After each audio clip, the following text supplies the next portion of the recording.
Ang mabuting balita ng Panginoon ayon kay San Juan. Muling nagsalita si Jesus sa mga tao. Sinabi niya, "Ako ang ilaw ng sanlibutan. Ang sumusunod sa akin ay magkakaroon ng ilaw sa kanyang buhay at hindi na lalakad sa kadiliman." Sinabi sa kanya ng mga Pariseo, "Ikaw lang ang nagpapatotoo tungkol sa iyong sarili. Walang katotohanan ang ganyang patotoo."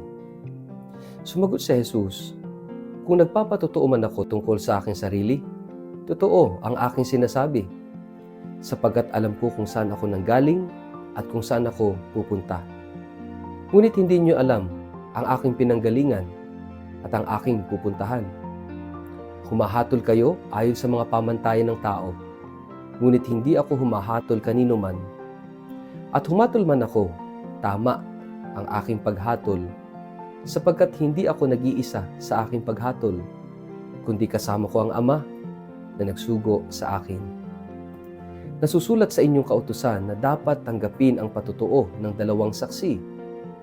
Nagpatotoo ako tungkol sa aking sarili at nagpapatotoo rin ang Ama na nagsugo sa akin." Siya'y tinanong nila, "Nasaan ang iyong Ama?" Sumagot si Jesus, "Hindi ninyo ako kilala at hindi rin ninyo kilala ang aking Ama. Kung kilala ninyo ako, kilala rin ninyo siya." Ito'y sinabi ni Jesus nang siya'y nagtuturo sa templo sa may lalagyan ng mga alay. Ngunit walang nangahas na humuli sa kanya sapagkat hindi pa dumating ang kanyang takdang oras. Ang mabuting balita ng Panginoon. Word of the day, hear what God has to say.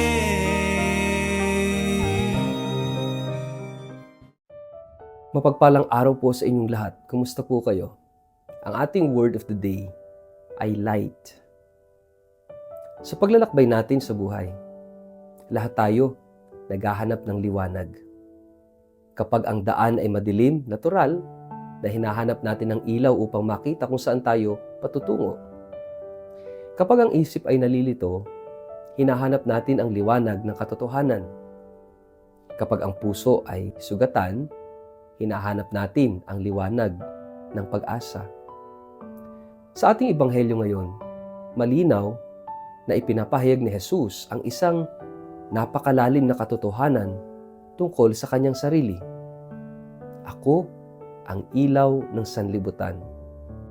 Ang sumusunod sa akin ay hindi lalakad sa kadiliman, kundi magkakaroon ng ilaw ng buhay."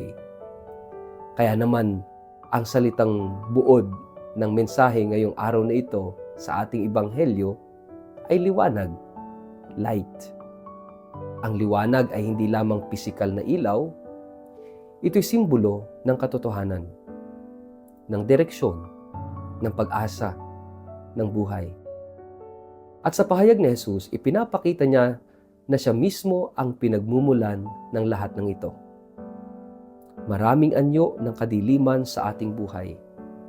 May kadiliman ng kasalanan, yung paulit-ulit nating ginagawa kahit alam nating mali.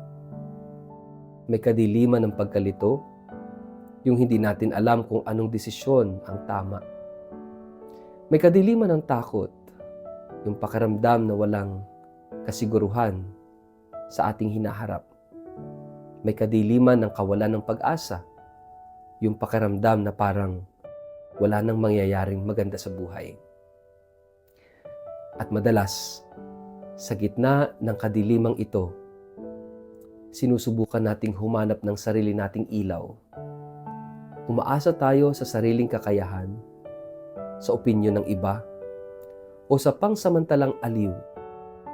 Ngunit kadalasan, ang mga ilaw na ito ay hindi sapat. Sandali lamang silang nagbibigay liwanag, ngunit hindi nila kayang baguhin ang direksyon ng ating buhay. Dito pumapasok ang paanyaya ni Jesus. Follow the light. Sundan ang liwanag. Ngunit anong ibig sabihin ng sumunod sa liwanag? Ang pagsunod sa liwanag ay hindi lamang paniniwala sa isip. Ito ay isang desisyon ng buong buhay, ng buong pagkatao. Ito ay pagpili na hayaan ang katotohanan ng Diyos ang gumabay sa ating mga desisyon. Ito ay pagtanggap na hindi natin kayang maglakad ng mag-isa. Sa Ebanghelyo, kinuwestiyon ng mga Pariseo ang patutuo ni Jesus. Sinabi niya, ikaw ay nagpapatotoo tungkol sa iyong sarili kaya't hindi ka tanggap-tanggap ang iyong patotoo. Sa kanila kasing pananaw, hindi sapat ang sinasabi ni Jesus dahil siya mismo ang nagsasalita tungkol sa kanyang sarili. Ngunit ang sagot ni Jesus ay napakalalim. Alam niya kung saan siya nanggaling at kung saan siya patutungo. Ito ang kaibahan ng liwanag at kadiliman. Ang taong nasa liwanag ay may malinaw na direksyon. Alam niya ang kanyang pinagmulan at patutunguhan, ngunit ang taong nasa kadiliman ay nalilito. Hindi niya alam kung saan siya nanggaling at saan siya pupunta. Sa ating buhay, madalas ang ating pagkalito ay bunga ng paglayo sa liwanag ng Diyos. Kapag hindi natin kinukonsulta ang Diyos sa ating mga desisyon, kapag hindi natin pinapakinggan ang kanyang salita, unti-unti tayong naliligaw ng landas. Ang liwanag ni Kristo ay hindi lamang nagbibigay ng kaalaman. Ito'y nagbibigay ng direksyon. Sinabi ni Jesus, hindi ako nag-iisa. Kasama ko ang Ama na nagsugo sa akin. Ito ang pinagmumulan ng kanyang authority, ng kanyang kapangyarihan, ang kanyang malalim na ugnayan sa Ama. At dito tayo inaanyayahan. Hindi lamang makita ang liwanag, kundi makibahagi dito sa pamamagitan ng relasyon sa Diyos.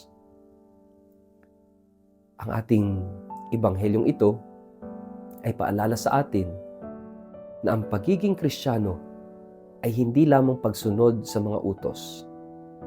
Ito ay paglalakad sa liwanag, isang patuloy na relasyon kay Kristo.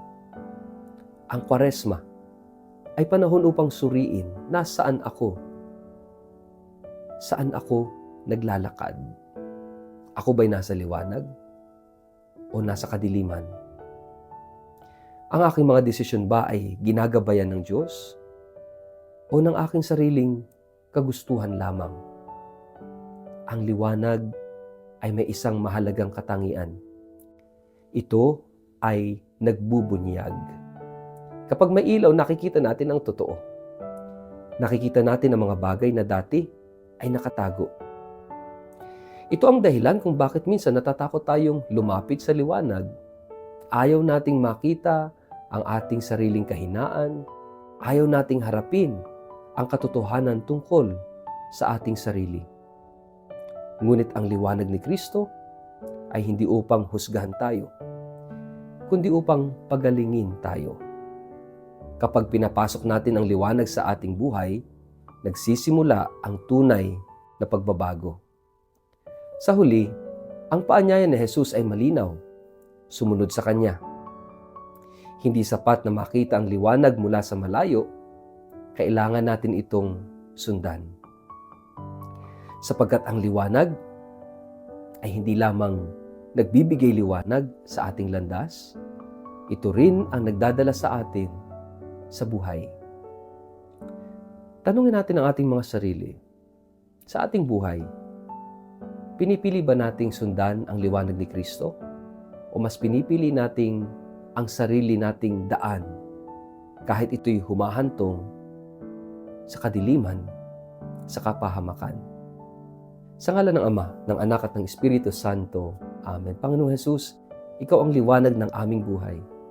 Sa aming mga pagkalito at kahinaan, tanglawan mo ang aming landas.